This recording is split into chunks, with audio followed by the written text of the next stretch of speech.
Bonjour à tous et bienvenue dans cette toute nouvelle critique. Aujourd'hui nous allons parler de cinéma français, ce qui était assez rare, vous en conviendrez, sur la chaîne. Et aujourd'hui nous allons parler de Mon Inconnu, sorti le 3 avril 2019. Du jour au lendemain, Raphaël se retrouve plongé dans un monde où il n'a jamais rencontré Olivia, la femme de sa vie.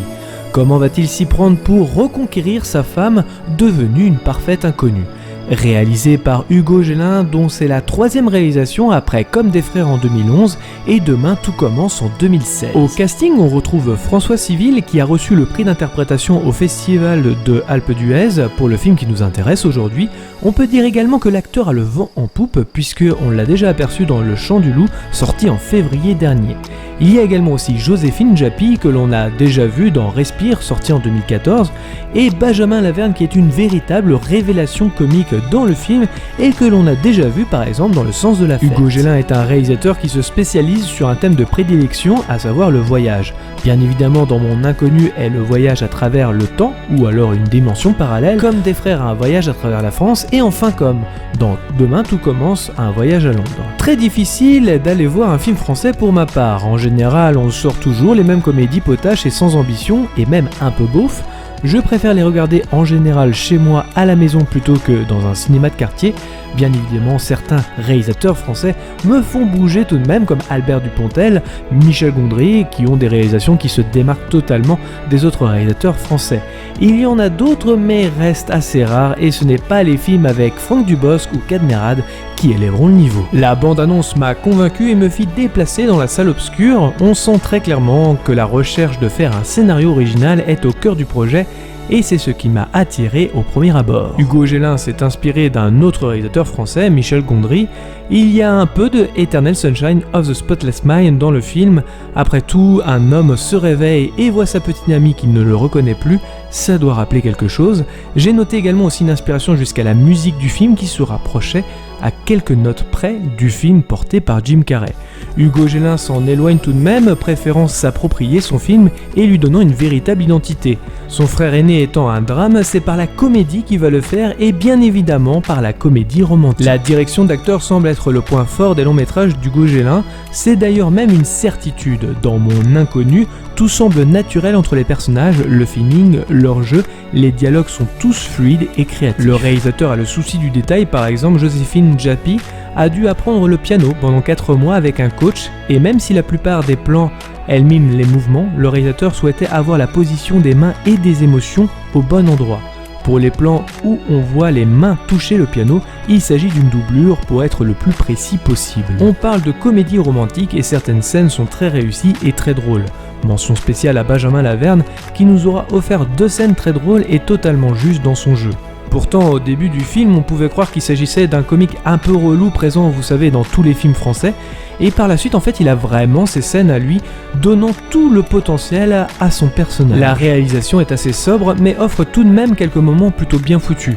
Par exemple, lorsque Raphaël, joué par François Civil, s'imagine son livre de science-fiction, on a des plans de Paris futuriste, post-apocalyptique, très bien faits et intéressants.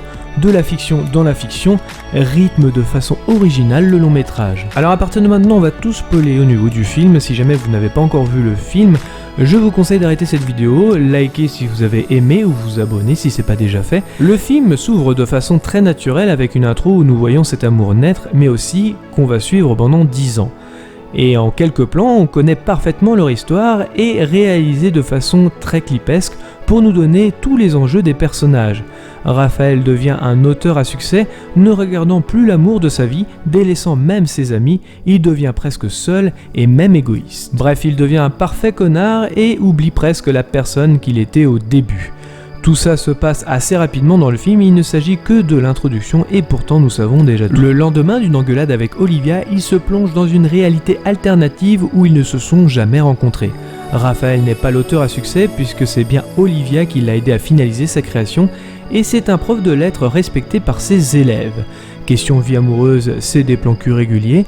et vit une amitié avec Félix les plus fusionnelles. Question vie alternative, il aurait pu tomber pire, mais voilà, Olivia ne le reconnaît plus et bien évidemment c'est quand on voit le bonheur qui s'est enfui qu'on s'aperçoit qu'il existait, comme disait Pierre-Jules Stahl. Alors le but est de la reconquérir, mais le plus important pour Raphaël sera de comprendre que cette réalité est finalement une meilleure vie où il n'est plus égoïste, moins hautain, bref un meilleur homme. Apprendre sur soi en se regardant dans un miroir, une très belle analogie que celle de la réalité alternative pour illustrer ce propos. Un point tout de même négatif du film, c'est le personnage par exemple d'Olivia qui n'a aucun défaut, vraiment dans le film c'est la femme parfaite. Pourtant, en me disant que la vie alternative serait de propulser Olivia sur le devant de la scène, contrairement à l'autre vie, elle allait peut-être changer notamment sur son ego. Mais non, elle reste trop parfaite, ce qui enlève, on va pas se mentir aussi, un peu de réalisme à l'histoire, mais cela reste qu'un petit détail. En résumé, Mon Inconnu est un très bon film et je vous encourage bien évidemment à le voir. Le film est une comédie romantique assez créative et inventive, très bien écrit, les acteurs sont tous impliqués dans leur rôle et dans leur jeu, portant même un vent de fraîcheur sur le paysage du cinéma français. Le film est très drôle et on est facilement transporté par la caméra d'Hugo Gélin, qui est forcément un réalisateur à suivre, de même que les acteurs du film. Vous saviez que c'était mes fleurs préférées ? Coup de bol quoi. Marc, tu viens ? Marc, vous êtes l'agent. Agent et presque mon mari. Il y a forcément un truc qui a eu lieu et qui a provoqué tout ça. Il faut que Olivia retombe amoureuse de moi dans cette vie ici pour que je rebascule dans l'autre. Je sais tout d'elle, je sais ce qu'elle aime, ce qu'elle déteste, c'est ma femme quoi. Olivia, je peux t'avouer un truc ? Ouais. Ça fait des années qu'on se connaît. On a été ensemble, en couple, toi et moi. On s'est aimés très fort. On a été mariés, c'est pour ça que je sais tout de toi.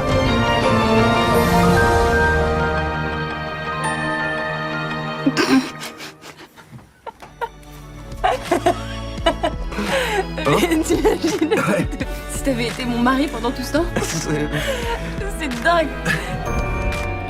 Merci à tous d'avoir regardé cette vidéo, je précise encore qu'il ne s'agit que d'un avis et non d'une pensée unique.